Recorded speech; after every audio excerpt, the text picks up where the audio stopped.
கலங்கும் போது சேரு, அது தெளியும் போது நீரு.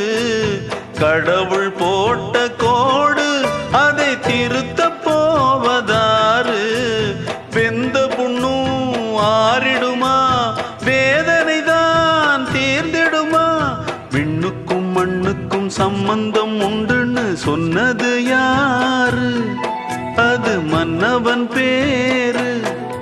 அந்த வானத்தை போல மனம் படைச்ச மன்னவனே, பனி துளிய போல குணம் படைச்ச தென்னவனே.